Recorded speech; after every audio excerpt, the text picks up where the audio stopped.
Thank you for being here.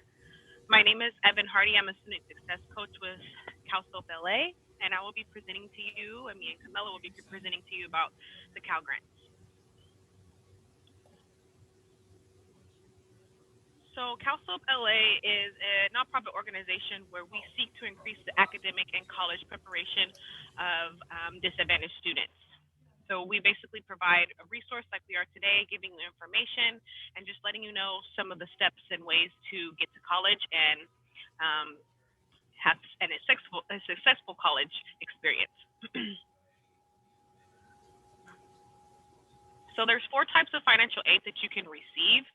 The main four that you will see are scholarships, grants, in which we'll be talking about today, work study, and loans. So there's a breakdown of the different types of free money that you can get. And when we say free money, that's grants. And so you have the Pell Grant that you get from the federal application. And then you have Cal Grant A, Cal Grant B, Cal Grant C, and the MiddleClass Scholarship. And those are the grants that you receive from the state of California. And so those are just named or described as Cal Grants. And each of these Cal Grants will be offered to you as well as the Pell Grants in your package. Once you pick what school you're going to go to, they will show you a more detailed description of your Cal Grants. So the other portion of the grants that we can talk about are the different types of financial aid that you guys can receive. There's scholarships. There's national scholarships that you can receive going off of these big websites that you can go to, scholarships.com, FastWeb. You can also receive scholarships from the university that you're going to attend. So sometimes they're academic scholarships and you don't have to enroll in them. They're automatically, your name is automatically put into that, I guess, the bold, you can say, of the scholarships, and you're picked based off of your grade point average and some other things based off of your academics. And then you have the local scholarships, different organizations and businesses that offer money to you guys, again, for free.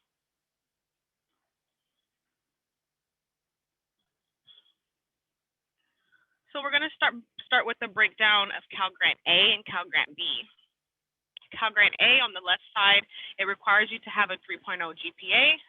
It pays up to a certain amount of tuition, whether you go to the UC or the CSU, for up to 4 years. And you can get up to $9,084 for private colleges within California. And there's other criteria for that. For the Cal Grant B, the requirement for that is a 2.0 GPA. They give you up to $1,600 for 4 years. That includes parking, books, all of those extra fees that you may have to pay for. The Cal Grant B will pay for it. And this also goes for the CSUs and the UCs as well. Now, this one is a lower income limit, so you don't have to be afraid of not receiving this Cal Grant, because this one, the income limit is a little bit lower. We'll go into detail a little bit deeper of the more differences in this next slide. So Cal Grant C, this is for low to middle income students. This does not require a GPA, so sometimes I would say might be a little bit easier, but not necessarily. And this will also provide money for books, equipment, and also up to $2,500 for tuition and fees. So this is only available for a maximum of 2 years. So this is the difference between Cal Grant A, Cal Grant B, is that this is only a maximum of 2 years, and it is for a certificate or a technical training program. So important, you can apply for the Cal Grant through FAFSA and the DREAM Act. So this is why it's important that you try to get both or one of these applications submitted by March 2nd. And once you have either of those applications submitted, then that's when it will allow you to be qualified for one of the Cal Grants I just described to you.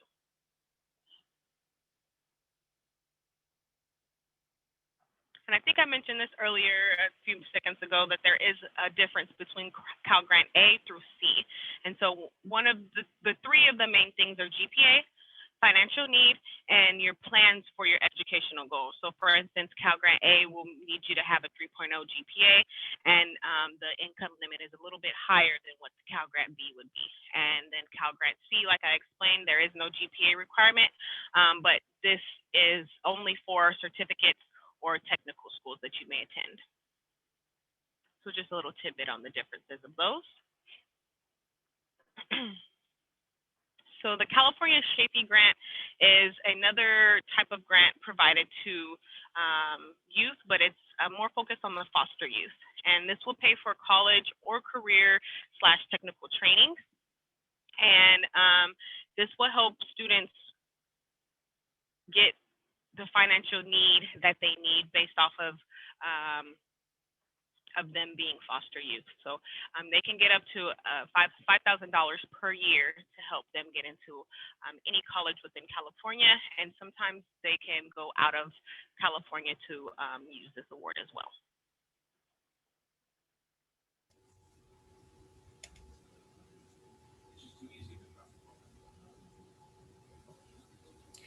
Yes, thank you, Evan. So to kind of jump in around the Chafee grant application, so it is something additional that you have to go to in order to be eligible to receive the Chafee grant. It really is just for foster youth. It's an additional pot of money on top of Cal Grant A, B, and C that are available to these foster youth as well. So this is the website for the Chafee grant application. It's less than 5 minutes to fill it out. A lot of the information is demographic information, and the pot of money itself is kind of first come first serve. So they will have X amount of money each year that they will provide, and as students submit their application, that money will be given to each of those persons. So if you or anyone you know is a foster youth or was a foster youth, please, I encourage you to go to this website, give them this information so that they can have additional resources for college. Now, on top of Cal Grant A, B, C, and the Chafee grant, there is a grant for students that already have children. So it's for the children have to be under 18. Excuse me, the student must be under 18 as well as the child and provide more than 50% of the support to access this award. So that has a lot to do with what you put on your free application for federal student aid or the FAFSA or your CADA application.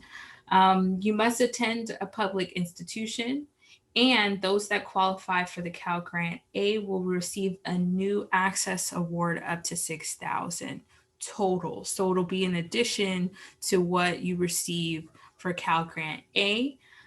And students can receive this award for a maximum of 4 full-time years.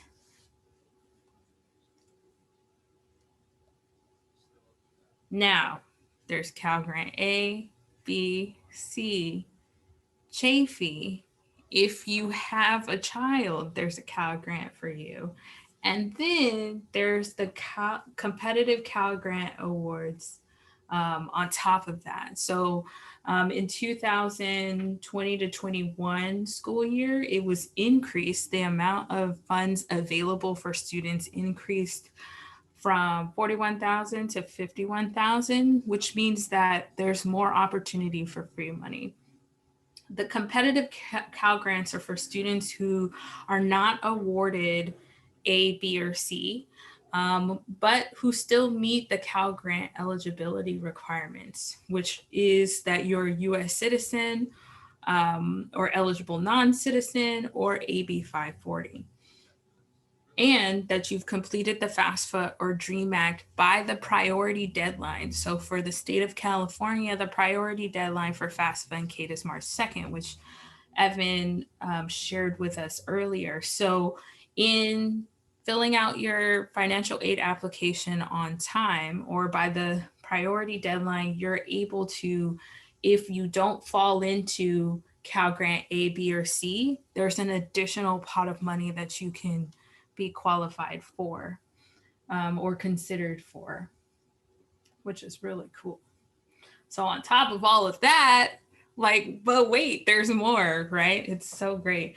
There's something called the MiddleClass Scholarship. And as you can see in this visual, it really breaks down that it's really about how much money you and your family have or generate in the last tax year to qualify for the MiddleClass Scholarship. A, B, and C are really about what your financial need is, and CSAC and the federal government also understand that there are students that want to go to school, but their parents make, you know, six figures. So like, what is that? What are some opportunities to still receive financial aid? So the MiddleClass Scholarship points to address just that. So as you can also see, there's thresholds for both A and C for the Cal Grant and Cal Grant B, which is really a good, I think it's a good visual to kind of explain how the competitive Cal Grant is a way that if you don't qualify for some of the other ones, like you still have access to money. So when people say, oh no, I can't afford college, well, wait, did you fill out your application to give yourself the opportunity to see if you qualify for any of this free money? Because this is not money that you need to pay back. Scholarships and grants, you don't need to pay back.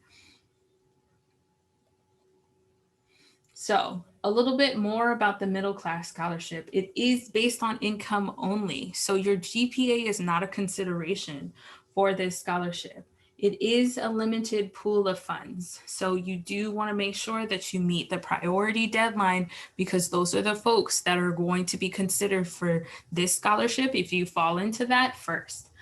The one big difference, I believe, between the other Cal Grants in the MiddleClass is that the awards are not determined until the summer. So your Cal Grant award will show up on your financial aid package from your schools much sooner than this MiddleClass Scholarship. So if you're banking, if you look at your financial aid package, oh, I'm short $2,000, but I know I qualify for the MiddleClass Scholarship, you won't see it until right before school starts.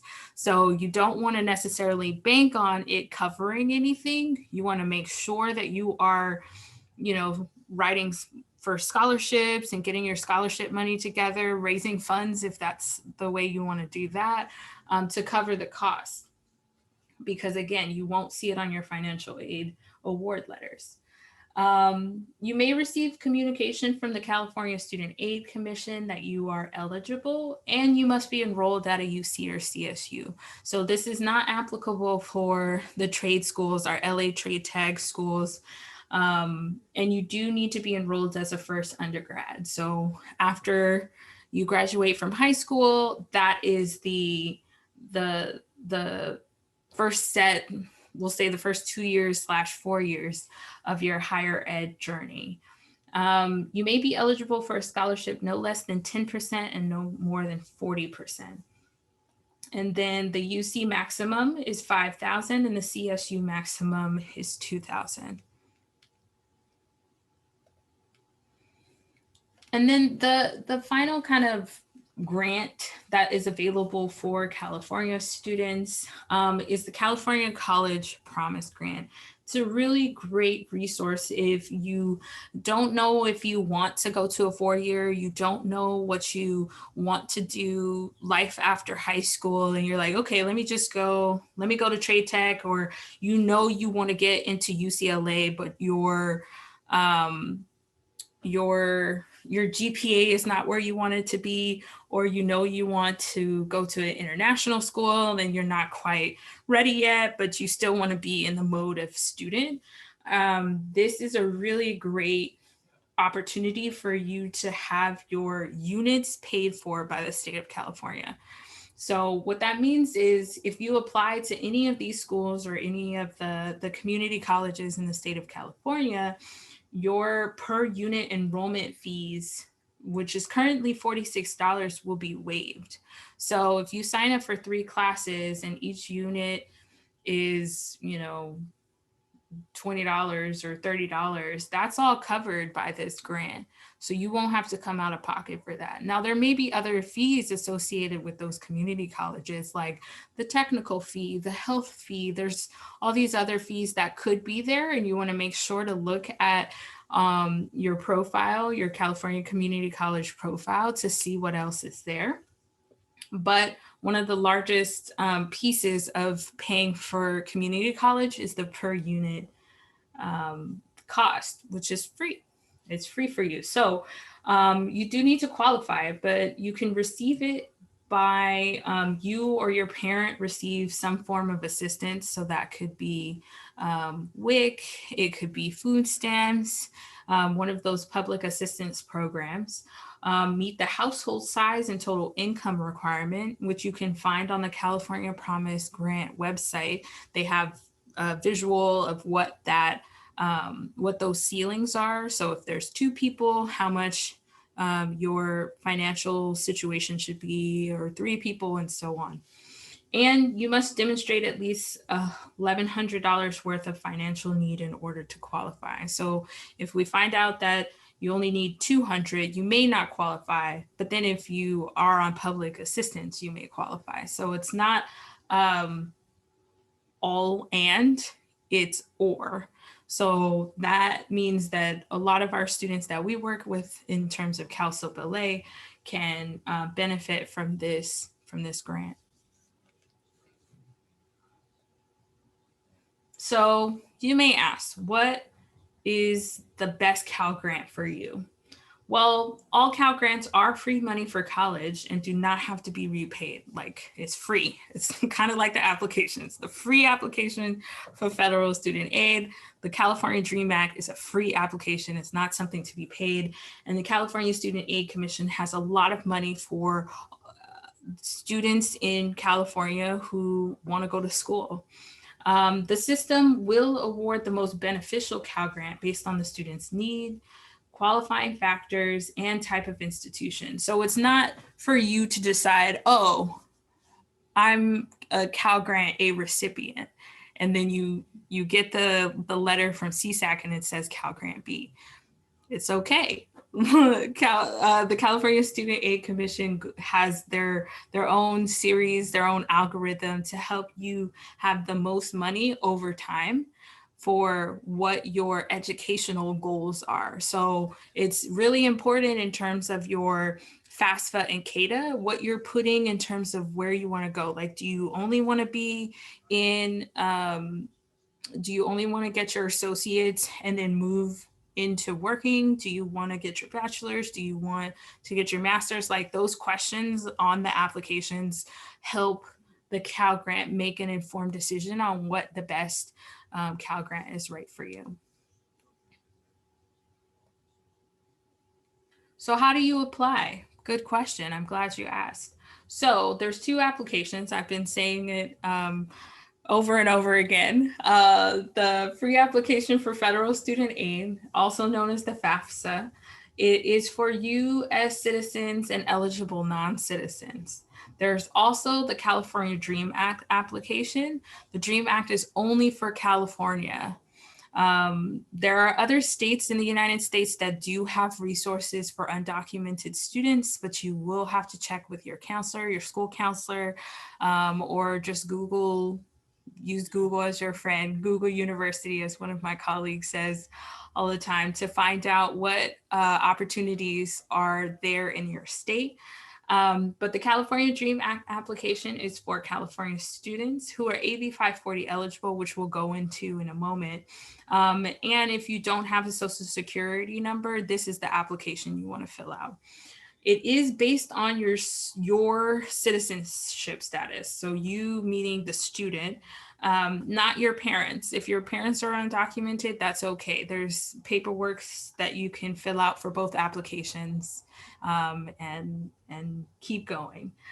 Do not fill out both applications. It's going to stall your application, because it's only either you have your social security number or you're in a different situation in the state of California. So do keep that in mind. The FAFSA collects demographic and financial information about the student and family. So they will ask you, like, name, address, if you have a driver's license, that kind of stuff. But they'll also ask you for last year's tax information. Did you file? Did your parents file? That kind of information. So do know that sometimes it can take, 20 minutes. Sometimes it can take an hour. Sometimes it can be multiple sessions with someone kind of walking you through the application. It really depends on your situation, but that's what they're really asking for. Each year, the application opens October 1st, and the priority deadline for California is March 2nd. So that March 2nd deadline, with CalSOAP is going to say it till we're blue in the face, because that is the deadline that's going to help you qualify for all of the Cal grants that we spoke about earlier. It doesn't mean that you can't fill out the application after, because you most certainly can, but you won't be prioritized in that free money. And we want to make sure you get your free money. So this is the website, and it's linked in the chat as well.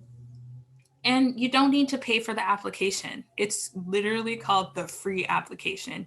Anything that says, hey, this is going to cost you $1, $5, $3, it's a scam. Scam. I called it. It's a scam. There are paper applications that are available. We do recommend that you all use the online version. The processing is much faster. You get your information in more quickly, and should you need to make corrections, they'll be updated sooner than later. But there are paper applications if you need them. So with the California DREAM Act applications, kind of switching gears, it does allow for students that are undocumented or AB 540 eligible to qualify for the Cal grants that we mentioned earlier. The Board of Governors fee waiver grant, which is also the California College Promise that we talked about. State university grants. So the CSU system has scholarships for students that are undocumented or that qualify for the DREAM Act application. And then other public institutions. There's a lot of nonprofits that have scholarship opportunities for students that are undocumented. So it just takes a little Googling. Again, don't file both applications, just one. We only need one. And then you can complete the application, which is also linked in the chat. And the same deadlines and filing rules apply. They're going to ask you for demographic, you meaning the student, for demographic information, and then also ask for your parents' information if you're considered a dependent.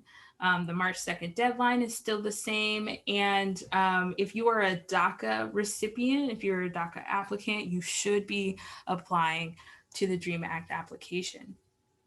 So let's talk about AB 540. I believe we have a slide in here. Yeah.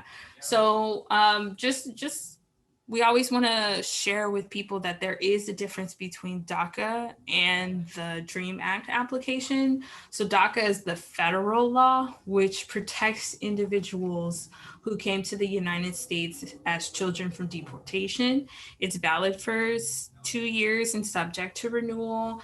And it issues a SSN card, but it's only for work. So this visual right here, it says valid for work only with DHS authorization. That is not a social security number. That is a work authorization card. It cannot be used to fill out the FAFSA. You would fill out the DREAM Act application if this is what your social security card looks like. Now, the DREAM Act application is a state law, which again is why we keep saying California. It's for California, and gives undocumented students in California access to state level financial aid. You don't have to be a DACA recipient to fill out the application. So if you are in the United States, if you are in California, and you don't have a social security number, the California Dream Act is the application that you fill out. And then let's talk a little bit about web grants. So you fill out your FAFSA or your CADA, and you're like, okay, what is my aid going to be for Cal Grants? Like, what is my Cal Grant going to be? So Web Grants for Students is the like online platform by CSAC that helps you look at updates of what your Cal Grant award is. In the past, they've sent out like mailers that is like, hey, here's your not username and password, but here's your code to create your online profile for web grants. And so what it does is it's a place where you can see what web grants, you can see what Cal Grant you have. You can make changes to the application or make changes to your address, or if you want to change what school is going to receive that Cal Grant, because maybe you say, okay, I'm at Trade Tech for 2 years. I'm not ready to use my Cal Grant. I'll wait till I get to UC Santa Cruz and use my Cal Grant there. That this is the place for you to share that information. Your Web Grants for Student account does not replace your school or FAFSA account. So welcome to the world of accounts. If you don't already have a lot of accounts, here we are, okay? You'll have some for your school. You may even have one just for your school's housing. You'll have one for FAFSA or CADA. You'll have one for web grants. Like, you'll have a lot of username and passwords by the time you're in college, or, you know, all the ones that your colleges give you. Each account must be monitored and managed independently because they're not talking to each other. So unfortunately, Web Grants for Students is not talking to the FAFSA, is not talking to your school's financial aid office. It's not all the same thing. So you want to make sure that you have things written down so that you don't lose it. So, because then you have to call and then say, oh, can you give me another one, and stuff like that. So yeah.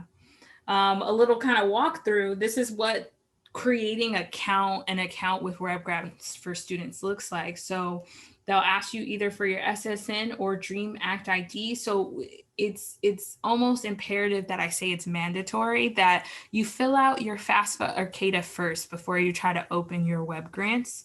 You'll have a unique username and password. You'll put your name and your birth date, and then you're in. You're in. That's it. That's all. Again, we'd like to impress upon you that March 2nd is the priority deadline. That what we've found as CalSOAP Los Angeles, but then specifically CalSOAP in general, exist in California because so many students have left free money on the table. And with college being so expensive, or the myth or that it is expensive, like, we want to make sure that you all have access to as much free money before you have to take out any loans. And if you have to take out loans, that's okay too. But if there's free money there for you, like, get it.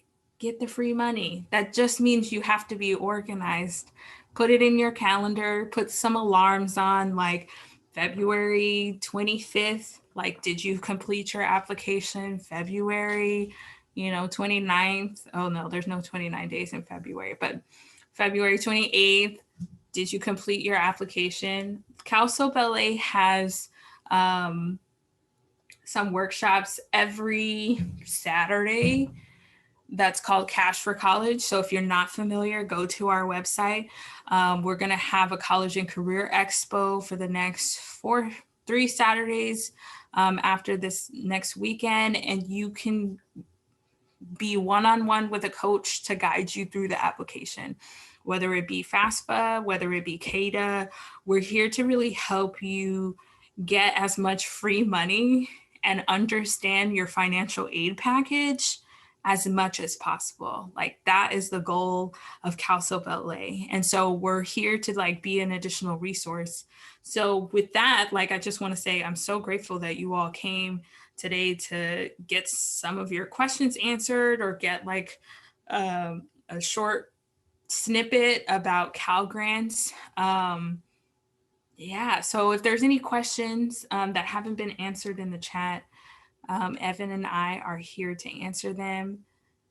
Oh, and shameless plug for our first year persistence program. So if you're already in college, like first or second year of college, whether it be a community college, whether it be a 4-year or a private, we have a program for you. We have a program for you to help you, especially during COVID, having an additional person that can like kind of help you figure out what to do, like how to maneuver, how to pick what classes you should take during this like virtual space, like just figuring out what resources that are on campus without you actually being on campus. There's a program that CalSoap has for you as well. So yeah. So yeah, any questions? Feel free to unmute yourself. If not, use the Q&A or the chat box. We're here.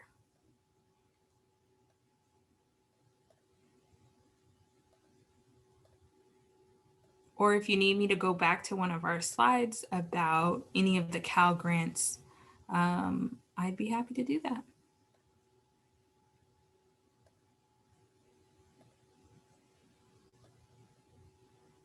Somebody said MiddleClass Scholarship. Of course.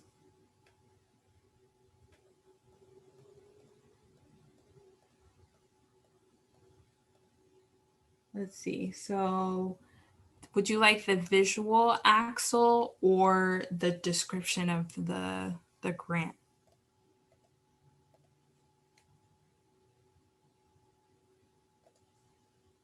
Yes, of course. There you go.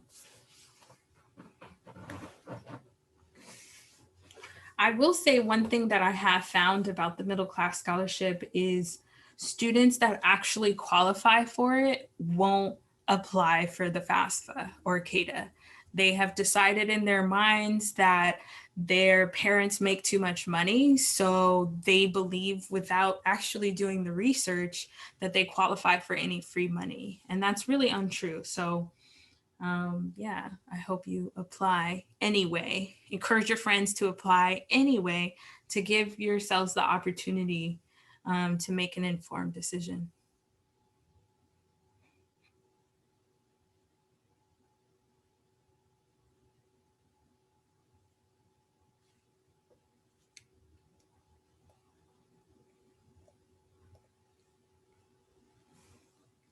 All right, are there any other questions?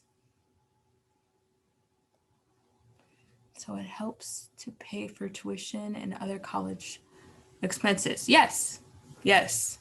So what'll happen with any of your grants? That's such a good question. Thank you, Axel. So let's go back to our first visual. So when your schools are creating your financial aid package, they'll say, for example, for the 2021-22 school year, you will pay $10,000. This is an example, it's a hypothetical. And they'll say, how much did this person get in scholarships? Maybe it was 2,000. How much in grants? Maybe that's 4,000. And they're like, okay, so that's 6,000 and we need 4,000 more. So we can offer 2,000 in work study, which means you have to apply for a job on campus. And then they'll say, we'll offer them 6,000 in loans. You don't have to take out the whole 6,000, but that's how they'll build your financial aid package. They'll take the cost of attending, like the cost of how much it is to go to the school, and they'll start kind of hacking away at that number by this kind of algorithm. So they'll start with all the free money first, then the money you have to work for, and then the money you need to borrow. So it'll cover the cost unless it is specified by the grant or scholarship that it needs to be used for a specific thing. So if it says like it's only for school tuition, you can't pay your health fees using that money. And your financial aid department will do that for you. Like they'll look at the stipulations, but you also want to be aware of what it is. Because if you're like, ooh, I just got $200, but you can only use it on one thing, but you were under the assumption that you can use it for something else, then you still need to come up with that money. So, yeah. Mm-hmm.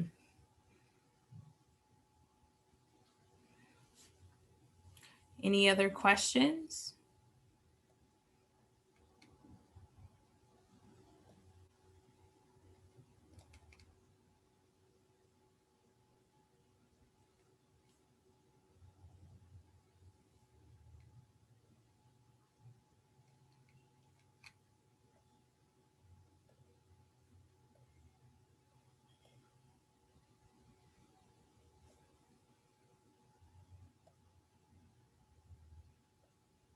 What about if your parents purchase a Fidelity 529 college? Will a student be qualified to apply for free money?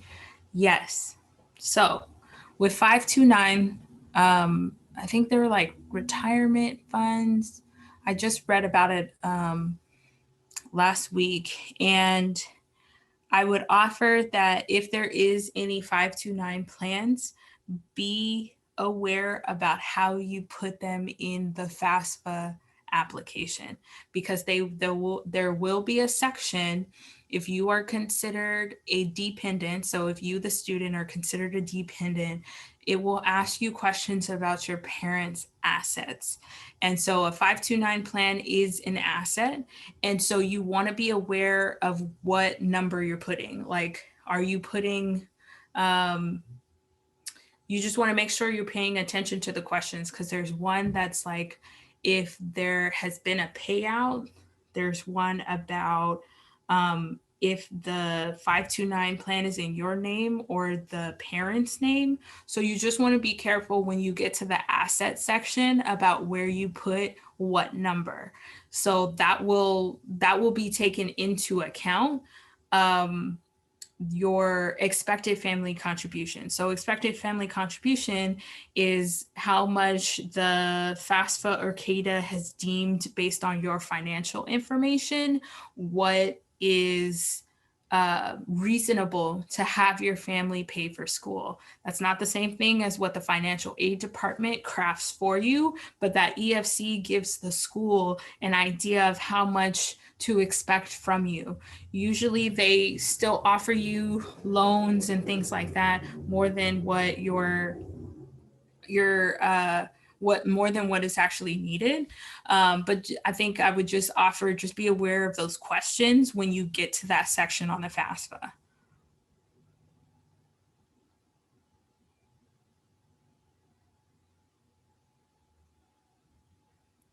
Yes, if FAFSA or CADA has deemed you independent, you only put you're the student, and if you are married, your spouse's financial information. So that is correct.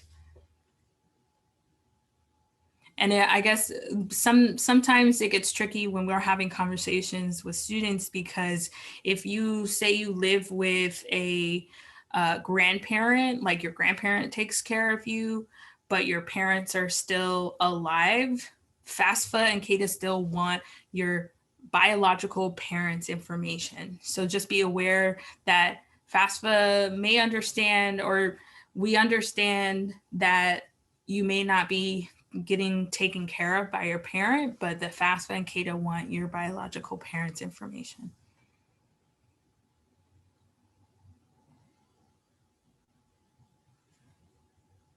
Let's see. So for Cal Grant E1, I'm not sure what E1 stands for, but we can go back to A, B, and C. I don't think it's going to be in the presentation because we don't necessarily talk about it. So yeah, E1 is just how they classify, basically saying that you are either a high school student who's about to graduate, or kind of as you put actual and undergrad. So that lets them know that you are under entitlement one, like it's your first entitlement. It's basically your first awards.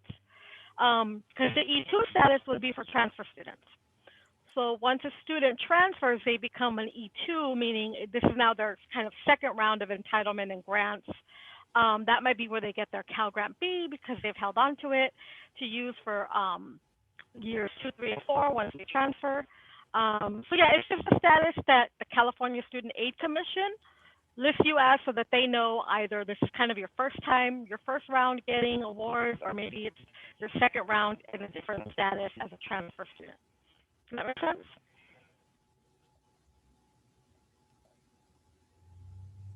Great question. I just learned something new. So that's good. Any other questions? Any other clarifying questions? You know, maybe you're like, I'm kind of confident, but maybe not 100%.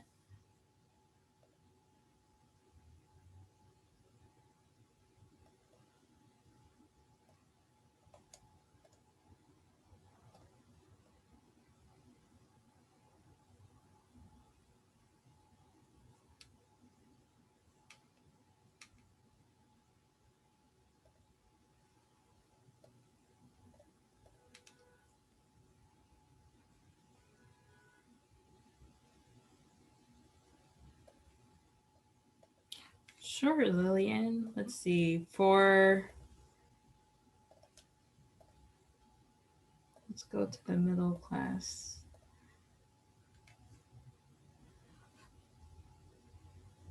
Yeah, so Lillian, this is the visual we were using to explain some of the Cal Grants that are available to students.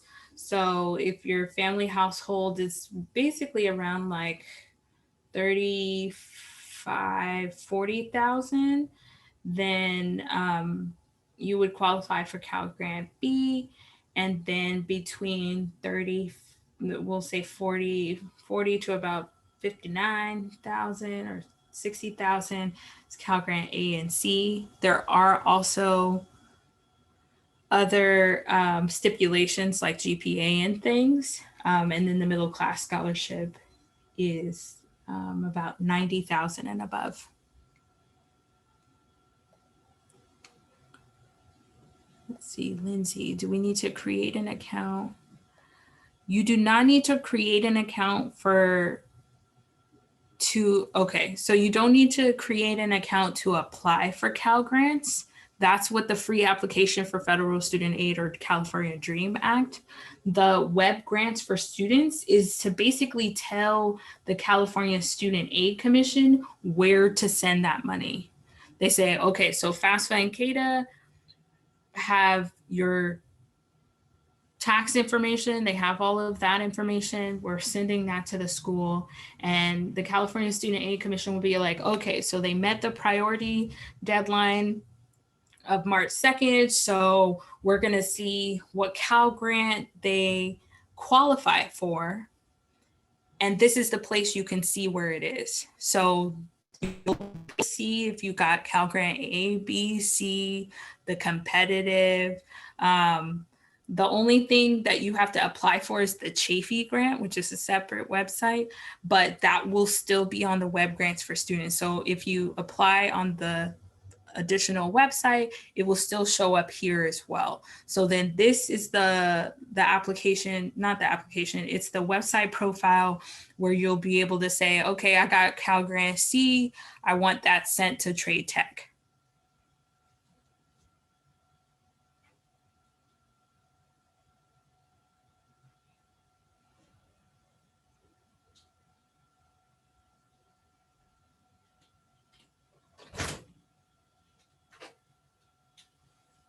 Does that answer your question, Lindsay? Great. Awesome. Good question. And we understand it's a lot. It's a lot in terms of the amount of profiles necessary to get you from high school senior to first year college student. We know.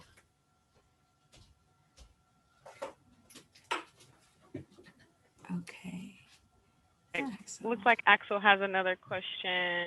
So the money I receive, will you be able to use it on the first day of school? It depends on how quickly you do what you need to. So March 2nd is that deadline for you to do the FAFSA and the DREAM Act, and then so you can qualify for that Cal Grant. But say you don't go in and you go where Camilla showed the slide where you put in your social security number and or your DREAM Act ID. If you don't go in there and specify what school you want that money to be sent to, you may not be able to use that Cal Grant on the first day of school. You'll have to finish up what you started. So once you submit that FAFSA or the DREAM Act, you'll get an email from them saying, congratulations, you submitted, but then there's still another step that you'll have to do. You'll have to go to this website that's presented here on the page and insert your information. Once CSAC or the web grants get your information, then everything will kind of communicate together, but they don't talk together like Camilla was saying. They don't necessarily say, hey, did you get this? Did you get that? It's just once you submit, then all the information just kind of rolls into each other. So if you do this in a timely manner, then yes, you will be able to use your money on the first day of college. But if you don't do this when you're supposed to, then things can change where financial aid may need you to verify some things, or something may happen and it can slow the process down of your money getting into your account. So you do have to keep into play of making sure you do this every year early. So at the beginning of October 1st, start doing your FAFSA or your DREAM Act. So then when March 2nd comes, everything's done for, and all you need to do is just go in and verify that this is you and you want to go to the school that you got accepted to. So it's a whole process that, Camilla was explaining to you. Yeah, we have all these different accounts, and then your student portal is a whole nother separate account as well. So it's just a lot of things that you'll have to keep up. And if you do everything that you're supposed to in a timely manner, all your money will be there. And if there's money left over, there's a chance to get a refund that goes in your pocket. So you got to do it. You got to do it correctly. Yes, Yeah. and just to actually clarify that a little bit more, Carmela, if you can go back to, I think it's like slide 3 or 4, the pyramid. Yeah, there we go. So as Carmela was explaining, right, your financial aid package, depending on what college or university you go to, if they're each gonna offer you different amounts and different kinds of grants and different kinds of scholarships and loans and work study. So once you finally decide and you submit and you officially accept your awards, so as Camilla said, you don't always have to accept all of your loans. You don't even have to accept all of your grants yet. That's where the Cal Grant B, you can hold off. It usually doesn't kick in until the second year, but you can even say, well, I'm going to a community college and the California Promise is going to cover me for 2 years. So you know what? I'd rather have this Cal Grant B wait for me to go to transfer to a 4-year university. That's a little bit more expensive, right? But the financial aid is actually directly awarded to your college or university, and they basically pay your bills first. So they pay your tuition, your housing, any student fees, any meal plans, whatever it is that you've decided upon. And then if there's any left over, that's usually most students get a refund, a small refund, which is what is used for books and other necessities. So that's how that'll work, if that makes sense.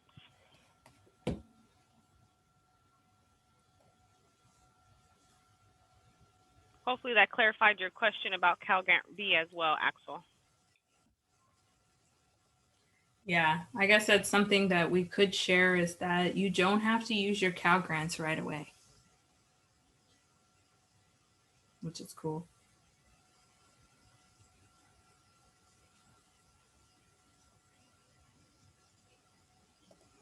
Any other questions, thoughts, concerns? Again, if you need help with your applications, CalSoap will be having a Cash for College this Saturday. Feel free to reach out to our first year persistence program.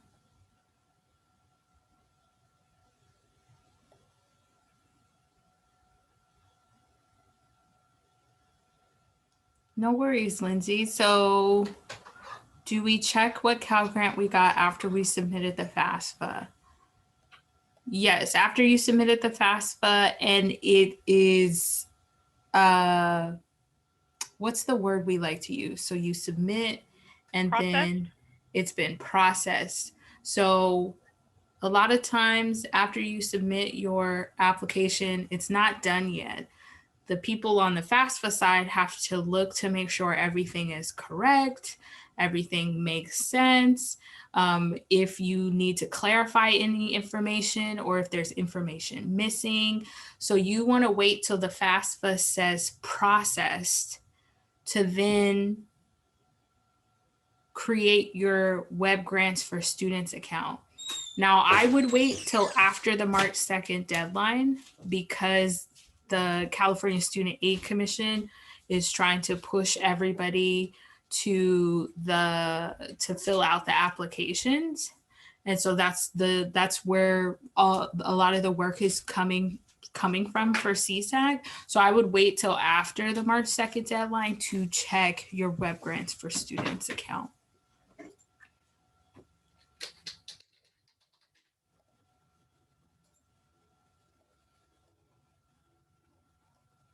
Yes, we do have a YouTube channel where you will see my beautiful face, probably Evan's beautiful face, Sandra's beautiful face, where we're talking about different things, and some of our other coaches about how to create a FSA ID, how to, I think we just finished our FAFSA line by line walkthrough. It'll be up there soon. And yeah, just like plenty of resources to help guide you through the process. But again, like we're also like an Instagram post away. Feel free to tag us and be like, hey, I'm confused about this. You can send us DMs on Instagram, Twitter. You can send us an email. And we'd be happy to answer any questions that you have. Should you like start your application and be like, oh no, I don't know what to do. Yeah, we're here.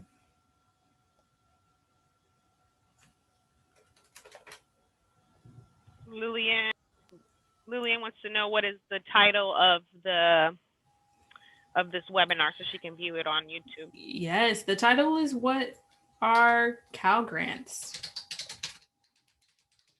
So you could you can type in there, what are Cal Grants? You can type in there, you can subscribe to our YouTube channel and, hit the bell.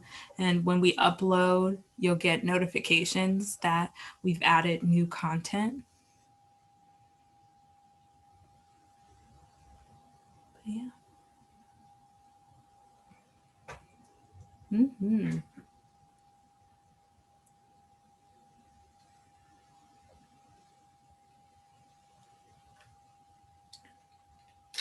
Wow, if there aren't any more questions. Sure. Yeah, we thank you so much for being here. We'll be on for an indeterminate amount of time. No, we'll be on. So if you have any other questions, we're here. Again, feel free to contact us, be in touch with us. We'd be happy to answer your questions. But have a great night and thanks so much for coming. Thank you for coming and listening.